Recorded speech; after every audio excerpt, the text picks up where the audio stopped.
This is Starlight G recording, and tonight I'm showcasing one of my Teacs A3440 multi-track series reel-to-reel. I have two of these machines, and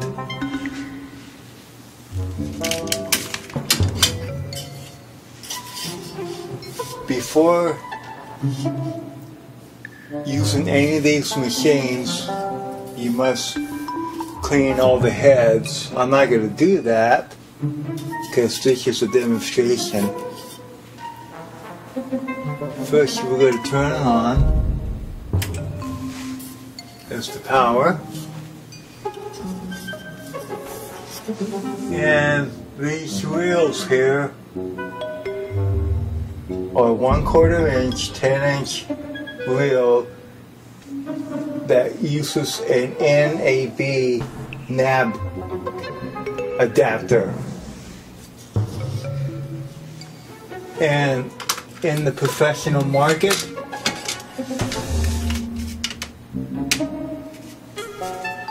I use all my tapes tails out.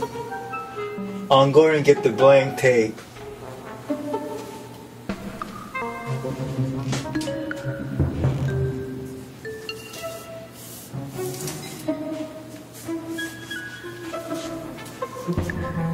And this is a used tape.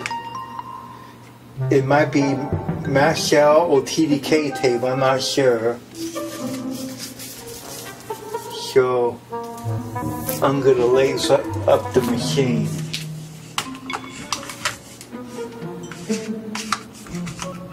You turn and then you tighten it up.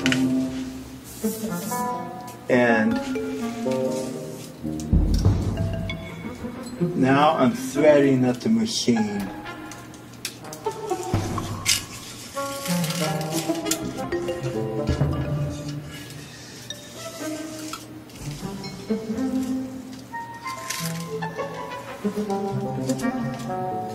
We missed there, so I have to redo it.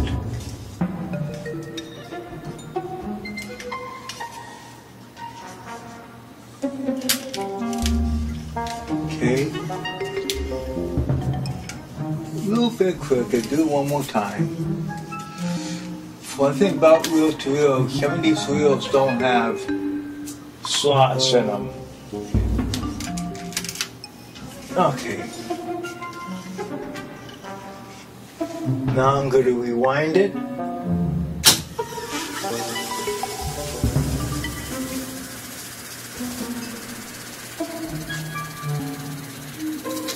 One note about when you store your tape, you want to, since these are tails out tapes, what that means is you don't want any print through on the recording. And a lot of studios, they spoof the tape, so you have to rewind the tape to the beginning. And when you store the tape, it keeps it nice and tight, so no moisture gets into the tape. And I also recommend that if you store tapes, I put it in Ziploc bags, you know, like the 3-gallon size, so no moisture gets in them.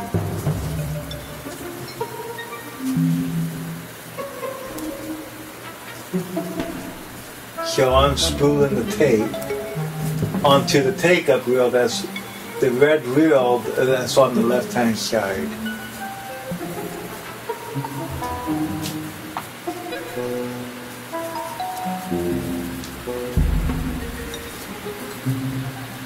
So it's still rewinding.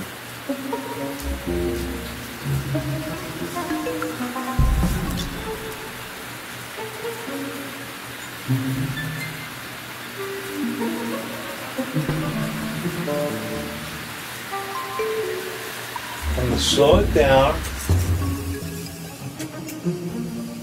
Oh, and note about these machines, you don't want to hit direct stop. Because what happens with 1/4 inch tape, if it's not thick, the tape will get caught between the flange and where the tape is spooled.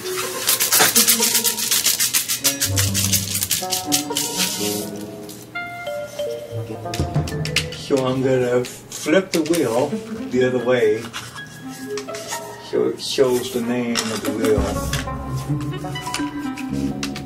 In fact, I just bought some new tape, and the price of tape is very outrageous.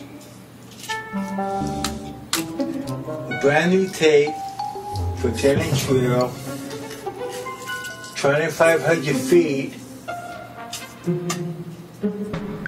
I think it was about $81 counting the metal reel, and it's only 1/4 inch tape.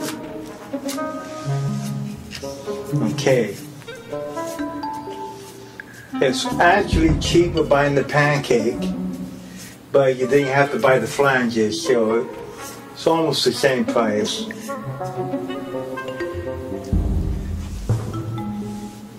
And if you're using a 10-inch reel, make sure it's on the large size reels.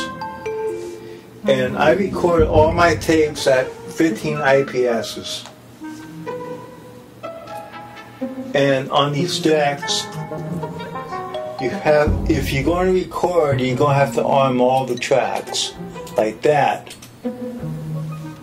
Because I'm not going to record on this tape, but it's just a demonstration. And you see the level? Got to put on source. And then have your levels up, maybe like that or something. You know, the way I got these hooked up, I use 2 channels for the left and 2 channels at the right. So it sounds like you record on a half a track. Because if you get a little tiny dropout on the tape for a split second, you might hear a little dropout on the song, but using 2 tracks to the left and 2 tracks to the right, you don't hear it as much, so you don't really hear a dropout. But after you get all your levels set, you either put it on sync,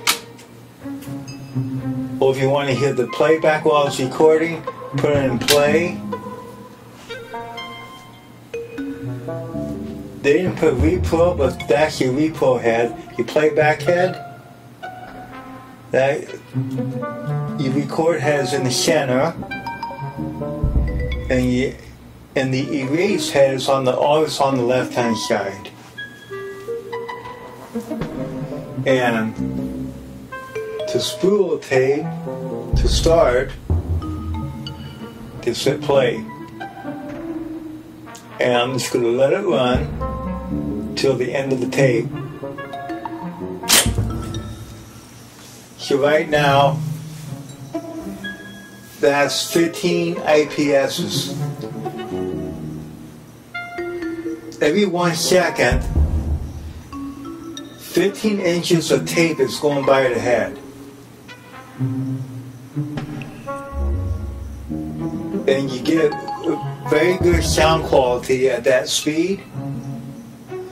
And the other reason why I don't record music on both directions, because say if you're playing a song on a tape, you hear ghost images from the other tracks.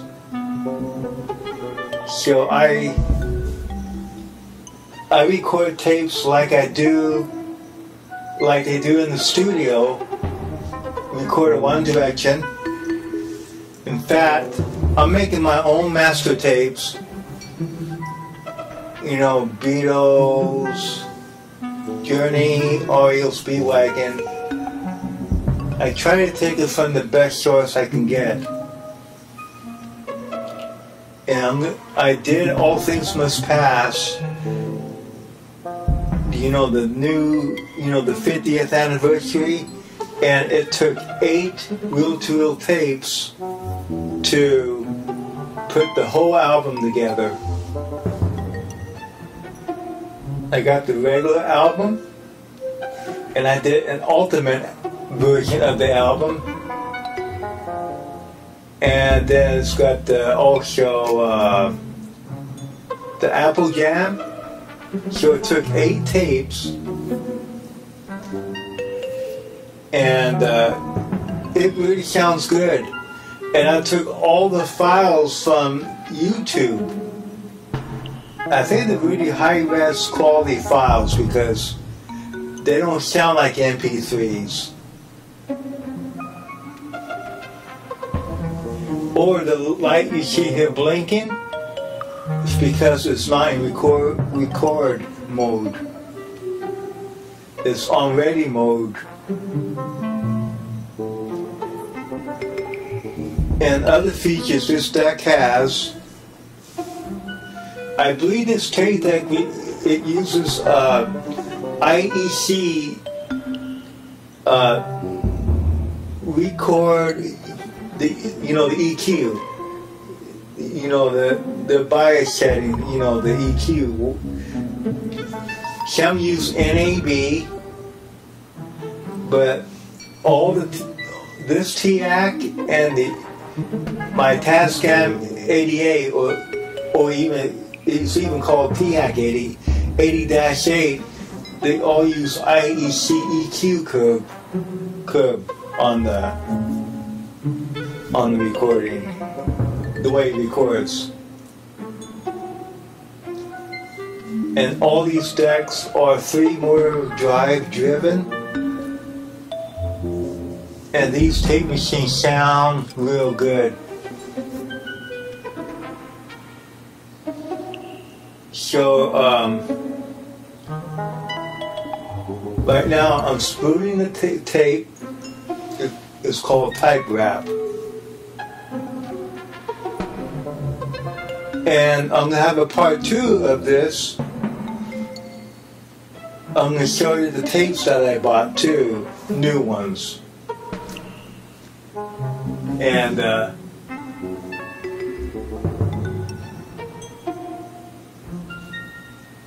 in my opinion,